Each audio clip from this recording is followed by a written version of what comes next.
Hello bikers, আসসালামু আলাইকুম। সবাই আশা করি ভালো আছেন। আলহামদুলিল্লাহ আমি ভালো আছি। তো আমি আজকে একটি বিষয় নিয়ে আপনাদের সাথে আলোচনা করব, যেটা হচ্ছে আমরা অনেকেই অনেক সময় এই ধরনের সমস্যায় পতিত হয়ে থাকি। সেটা হচ্ছে আমরা যখন সাইলেন্সারের ভিতরে যে বাঁশিটা থাকে সেটা অনেক সময় বলি যে বাঁশিটা ফেটে গেছে বা ঝনঝন শব্দ হচ্ছে, এই ধরনের কিন্তু আওয়াজ হয়। আসলে ভিতরে যে পার্টিশন থাকে, পার্টিশনটা থেকে এটা খুলে যাওয়ার কারণেই কিন্তু এ ধরনের সাউন্ডটা আসে।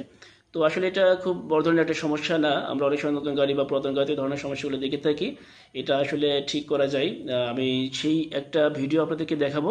আশা করি এই ভিডিওটার মাধ্যমেই আপনারা কিভাবে এটা প্রবলেম সলভ করা যায় এটা কিন্তু করতে পারবেন। অর্থাৎ একটা ভালো ওয়ার্কশপে গেলে তারা কিন্তু এই সাইলেন্সার পাইপটা ফুটাগুলো বিভিন্ন জায়গায় যেমন মানুষের যেমন সার্জারি করে ঠিক সেভাবে কিন্তু এটা ছোটো ছোটো ছিদ্রগুলো করে ভিতরে এই পার্টিশনটা ঝালাই দেওয়া হয় এবং এখানে রং করে দিয়ে আগের মতন কিন্তু তৈরি করা হয়। সেই ভিডিওটাই আমি আপনাদেরকে দেখাবো। আশা করি অনেকেই এটা থেকে উপকৃত হবেন।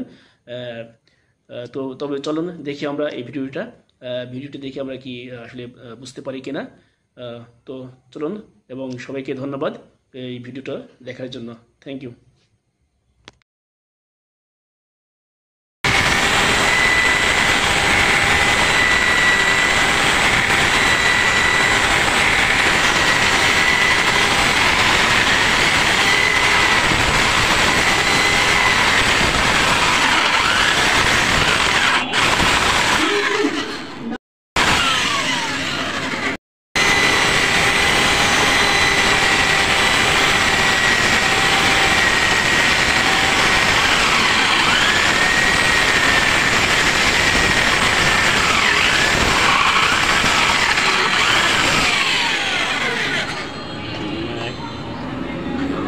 Then